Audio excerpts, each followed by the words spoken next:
Care of address ಇಲ್ಲದೆ ಇರೋ ಹುಡುಗರು, ಅಪ್ಪ ಅಮ್ಮ ಇಬ್ರು ಸರ್ಕಾರಿ ಆಸ್ಪತ್ರೆಯಲ್ಲಿ ವಿಷ ಕುಡಿದು ತೀರೋದಾಗ 17-18 ವರ್ಷ ಸ್ವಂತ ತಾಕತ್ತಿಂದ ಮೇಲ್ ಬರೋದು ಎಷ್ಟು ಕಷ್ಟ ಗೊತ್ತಾ ಮಗನೇ? ಬ್ಯಾಕ್ ಗ್ರೌಂಡ್ ಇಲ್ಲ, ಸಪೋರ್ಟ್ ಇಲ್ಲ, ಸ್ವಂತ ಸೈಟ್ ಇಲ್ಲ, ಮನೆ ಇಲ್ಲ, ಏನೂ ಇಲ್ಲ. ಆದ್ರೆ ನಮ್ ಸಿದ್ದರಾಮಯ್ಯ ಸಾಹೇಬ್ರು, DK ಸಾಹೇಬ್ರ ಆಶೀರ್ವಾದದಿಂದ ಟಿಕೆಟ್ ಬಂತು. ನನ್ ಚಿಕ್ಕಬಳ್ಳಾಪುರ ಜನಾಡೆ ನನ್ನ ತಂದೆ ತಾಯಿ.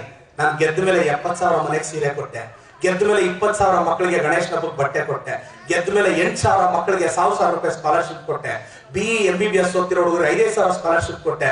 ನಮ್ಮ ಅಪ್ಪ ಅಮ್ಮ ಇನ್ ಟೈಮ್ ಹಾಸ್ಪಿಟ್ಲ್ಗೆ ಹೋಗ್ಲಿಲ್ಲ, ತೀರೋಗ್ಬಿಟ್ರು ಅಂತ 10 ಆಂಬ್ಯುಲೆನ್ಸ್ 24/7 ಅಮ್ಮ ಆಂಬ್ಯುಲೆನ್ಸ್ ಅಂತ ಫ್ರೀ ಸರ್ವಿಸ್ ಕೊಟ್ಟು ತಿಂಗಳಿಗೆ 12-15 ಲಕ್ಷ ಖರ್ಚು ಮಾಡ್ತಿದ್ದೀನಿ. ಇವೆಲ್ಲ ನನಗೆ ದುಡ್ಡು ಜಾಸ್ತಿ ಆಗಿ ಮಾಡ್ತಿಲ್ಲ.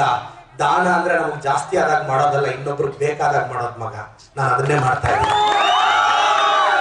అబ్బాయి నా కార్ మీదను ఈఎంఐ ఉంది, నా కార్ మీద ఈఎంఐ నడుస్తాంది, నాకే కష్టాలు ఉంది. కానీ దేవుడు ఒక అవకాశం ఇచ్చిండాడు.